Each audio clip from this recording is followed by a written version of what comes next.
بسم اللہ الرحمن الرحیم۔ السلام علیکم ورحمۃ اللہ وبرکاتہ۔ قربانی اہم مالی عبادت اور شعائر اسلام میں سے ہے، اسی لیے اس عمل کو بڑی فضیلت اور اہمیت حاصل ہے۔ بارگاہ الہی میں قربانی پیش کرنے کا سلسلہ سیدنا آدم علیہ السلام سے ہی چلا آ رہا ہے۔ چنانچہ اللہ تعالیٰ نے سورۃ المائدہ میں سیدنا آدم علیہ السلام کے بیٹوں حابیل و قابیل کا قصہ ذکر فرمایا ہے کہ دونوں نے اللہ تعالیٰ کے حضور قربانی پیش کی۔ حابیل نے عمدہ دمبا قربان کیا اور قابیل نے کچھ زرعی پیداوار یعنی غلہ پیش کیا۔ اس وقت قربانی قبول ہونے کی علامت یہ تھی کہ آسمان سے ایک آگ آ کر قربانی کو کھا لیتی۔ چنانچہ حابیل کی قربانی کو آگ نے آ کر کھا لیا اور قابیل کی قربانی وہیں پڑی رہ گئی۔ یوں وہ قبولیت سے محروم ہو گئی۔ قربانی کا عمل ہر امت میں مقرر کیا گیا ہے۔ چنانچہ سورۃ الحج آیت نمبر 34 میں ارشاد ربانی ہوتا ہے کہ ترجمہ: اور ہم نے ہر امت کے لیے قربانی اس غرض کے لیے مقرر کی ہے کہ وہ مویشیوں پر اللہ کا نام لیں جو اللہ نے انہیں عطا فرمائے ہیں، البتہ اس کے طریقے اور صورت میں کچھ فرق ضرور رہا ہے۔ انہی میں سے قربانی کی ایک عظیم الشان صورت وہ ہے جو اللہ تعالیٰ نے امت محمدیہ صلی اللہ علیہ وآلہ وسلم کو عید الاضحیٰ کی قربانی کی صورت میں عطا فرمائی ہے۔ گو کہ حضرت سیدنا ابراہیم علیہ السلام کی قربانی کی یادگار ہے۔ قرآن مجید کی روح سے قربانی اسلامی شعار یعنی نشانیوں میں سے ہے جس کے ذریعے اسلام کی شان و شوکت نمایاں ہوتی ہے۔ چنانچہ اللہ تعالیٰ نے سورۃ حج آیت نمبر 32، 36 اور 37 میں ارشاد فرمایا ہے، ترجمہ: یہ ساری باتیں یاد رکھو اور جو شخص اللہ کے شعار کی تعظیم کرے تو یہ بات دلوں کے تقویٰ سے حاصل ہوتی ہے، اور قربانی کے اونٹ اور گائے کو ہم نے تمہارے لیے اللہ کے شعار میں شامل کیا ہے۔ تمہارے لیے ان میں بھلائی ہے، چنانچہ جب وہ ایک قطار میں کھڑے ہوں ان پر اللہ کا نام لو، پھر جب ذبح ہو کر ان کے پہلو زمین پر گر جائیں تو ان کے گوشت میں سے خود بھی کھاؤ اور ان محتاجوں کو بھی کھلاؤ جو صبر سے بیٹھے ہوں، اور ان کو بھی جو اپنی حاجت ظاہر کریں، اور ان جانوروں کو ہم نے اسی طرح تابع بنا دیا ہے تاکہ تم شکر گزار بنو۔ اللہ کو نہ ان کا گوشت پہنچتا ہے نہ ان کا خون، لیکن اس کے پاس تمہارا تقویٰ پہنچتا ہے۔ اسی نے یہ جانور اس طرح تمہارے تابع بنا دیے ہیں تاکہ تم اس پر اللہ کی تکبیر کرو، اور اس نے تمہیں ہدایت عطا فرمائی، اور جو لوگ خوش اسلوب سے نیک عمل کرتے ہیں انہیں خوشخبری سنا دو۔ شعار کے معنی ہیں وہ علامتیں جن کو دیکھ کر کوئی دوسری چیز یاد آئے۔ اللہ تعالیٰ نے جو عبادتیں واجب قرار دی ہیں اور خاص طور پر جن مقامات پر حج کی عبادت مقرر فرمائی ہے وہ سب اللہ تعالیٰ کے شعار میں داخل ہیں اور ان کی تعظیم ایمان کا تقاضا ہے۔ زمانہ جاہلیت میں بھی قربانی کو عبادت سمجھا جاتا تھا، مگر جانوروں کو بتوں کے نام پر قربان کرتے تھے۔ اسی طرح آج تک دوسرے مذاہب میں قربانی مذہبی رسم کے طور پر ادا کی جاتی ہے۔ مشرکین بتوں کے نام پر اور عیسائی سیدنا عیسیٰ علیہ السلام کے نام پر قربانی آج بھی کرتے ہیں۔ اللہ تعالیٰ نے سورۃ کوثر میں حضور نبی کریم صلی اللہ علیہ وآلہ وسلم کو حکم فرمایا کہ اپنے رب کے لیے نماز پڑھیے اور قربانی کیجیے، یعنی نماز اور قربانی کا عمل اللہ تعالیٰ کی رضا و خوشنودی کے لیے ہے۔ اسی مفہوم کو اللہ تعالیٰ نے سورۃ انعام میں فرمایا، ترجمہ: کہ آپ صلی اللہ علیہ وآلہ وسلم کہہ دیجئے، بے شک میری نماز اور میری قربانی اور میرا جینا اور میرا مرنا اس اللہ کے لیے ہے جو تمام جہانوں کا پالنے والا ہے۔ حضرت زید بن ارقم رضی اللہ تعالیٰ عنہ سے روایت ہے کہ رسول اللہ صلی اللہ علیہ وآلہ وسلم کے صحابہ رضی اللہ تعالیٰ عنہم نے عرض کیا، یا رسول اللہ، یہ قربانیاں کیا ہیں؟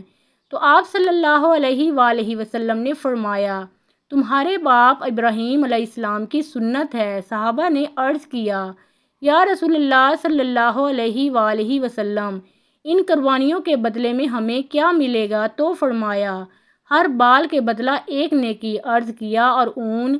جن جانوروں میں بال کی بجائے اون ہوتی ہے ان سے ثواب کس طرح ہوگا؟ تو آپ صلی اللہ علیہ وآلہ وسلم نے فرمایا، اون کے بھی ہر بال کے بدلہ میں ایک نیکی۔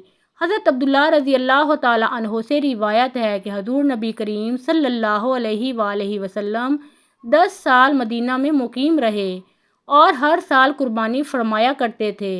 حضور نبی کریم صلی اللہ علیہ وآلہ وسلم کا ہر سال قربانی کرنا قربانی کی اہمیت، فضیلت اور تاکید کے لیے کافی ہے۔ حضرت انس رضی اللہ تعالیٰ عنہ سے روایت ہے کہ حضور نبی کریم صلی اللہ علیہ وآلہ وسلم سیاہ اور سفید رنگت والے اور بڑے سینگوں والے 2 مینڈوں کی قربانی فرمایا کرتے تھے اور اپنے پاؤں کو ان کی گردن کے پاس رکھ لیا کرتے تھے اور اپنے دستے مبارک سے ذبح فرمایا کرتے تھے۔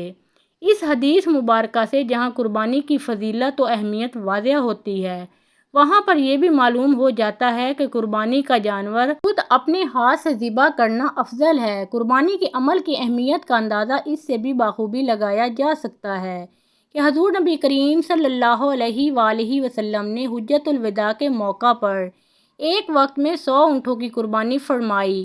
ایک اور روایت میں ہے کہ حضور نبی کریم صلی اللہ علیہ وآلہ وسلم نے خود اپنے دستے اقدس سے 100 میں سے 63 اونٹوں کو ذبح فرمایا، جبکہ باقی کے لیے حضرت علی المرتضیٰ کرم اللہ وجہہ الکریم کو ذبح کرنے کا حکم فرمایا۔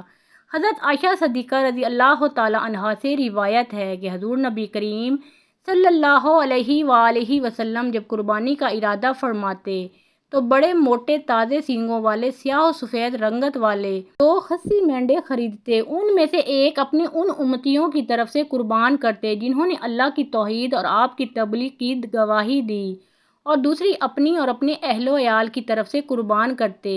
حضرت جابر بن عبداللہ رضی اللہ تعالیٰ عنہ روایت کرتے ہیں کہ رسول اللہ صلی اللہ علیہ وآلہ وسلم نے دونوں دمبے اپنے دستے مبارک سے ذبح کیے اور یوں فرمایا کہ بسم اللہ واللہ اکبر، اے اللہ یہ قربانی میری جانب سے ہے اور میری امت کے ہر اس فرد کی طرف سے ہے جس نے قربانی نہیں کی۔ حضرت سیدنا حسن مجتبی رضی اللہ تعالیٰ عنہ سے روایت ہے کہ رسول اللہ صلی اللہ علیہ وآلہ وسلم نے ارشاد فرمایا، جس شخص نے دلی خوشی کے ساتھ اجر و ثواب کی امید رکھتے ہوئے قربانی کی تو وہ قربانی اس کے لیے دوزخ سے آڑ بن جائے گی۔ حضرت ابو ہریرہ رضی اللہ تعالیٰ عنہ سے روایت ہے کہ حضور نبی کریم صلی اللہ علیہ وآلہ وسلم نے ارشاد فرمایا کہ جس کے پاس وسعت ہو اور وہ اس کے باوجود بھی قربانی نہ کرے تو وہ ہماری عیدگاہ کے قریب بھی نہ آئے۔ قربانی کے آداب۔ نمبر 1، قربانی کا جانور خوبصورت اور خوب موٹا تازہ ہو، کیونکہ راہ خدا میں عمدہ چیز دی جائے اور اس معاملہ میں صرف ایک فریضہ ادا کرنے والی بات نہ ہو بلکہ دل سے اس حکم کو پورا کیا جائے۔ اسی لیے فرمایا، پروردگار کے ہاں قربانی کے جانور کا گوشت اور خون نہیں پہنچتے بلکہ تمہارا تقویٰ یعنی نیت وہاں پہنچتا ہے۔ نمبر 2، قربانی میں ریاکاری سے اجتناب کرنا چاہیے اور نہ ذہن میں یہ سوچ ہو کہ اگر میرا کوئی پڑوسی یا دوست اتنی رقم کا جانور لے کر آیا ہے تو میں اس کے مقابلے میں اس سے مہنگا اور اچھا جانور لاؤں گا، لیکن اگر یہ سوچ ہو کہ اس نے خدا کی راہ میں اتنی رقم کا جانور قربان کیا ہے اور میں اس سے بڑھ کر قیمتی جانور قربانی کروں گا تو پھر یہ کوئی حرج نہیں، اور حدیث میں اس کو درست اور باعث ثواب قرار دیا گیا ہے۔ نمبر 3، قربانی سے چند دن پہلے جانور گھر میں باندھے اور اس کی خدمت کرے تاکہ خدمت کا ثواب بھی حاصل ہو، اور گھر میں رکھنے سے جو انس پیدا ہوگا، ذبح کرتے وقت جانور کی جدائی پر جو تکلیف ہوگی اس کا ثواب بھی حاصل ہو۔ قربانی کے جانور کو مارنے یا اذیت دینے سے اجتناب کیا جائے۔ قربانی کرنے کے آداب۔ نمبر 1، قربانی کے جانور کے سامنے چھری کو تیز نہ کیا جائے۔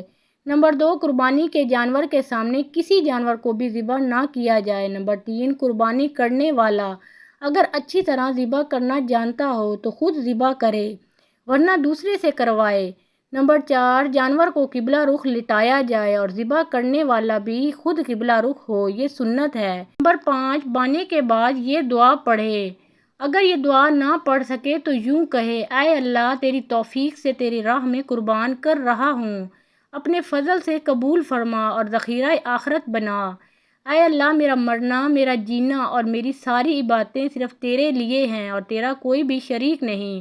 نمبر 7، بسم اللہ اللہ اکبر کہہ کر ذبح کرے۔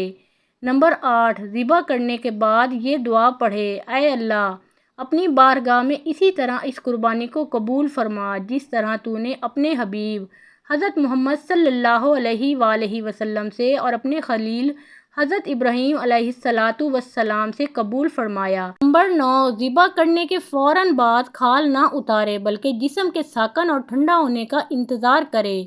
نمبر 10، گوشت کے 3 حصے کرے۔ یہ مسنون عمل ہے۔ ایک حصہ راہ خدا میں غریبوں میں تقسیم کرے، ایک حصہ رشتہ داروں میں تقسیم کرے اور ایک حصہ اپنے گھر والوں کے لیے رکھے۔ تاہم یہ ضروری ہے کہ جو حصہ اپنے لیے پسند کرے اسی طرح کا گوشت رشتہ داروں اور غربا میں بھی تقسیم کرے۔ محترم ناظرین، پیارے آقا محمد مصطفیٰ صلی اللہ علیہ وآلہ وسلم کی محبت میں ان کا پیارا نام ایک بار کمنٹ باکس میں ضرور ٹائپ کریں۔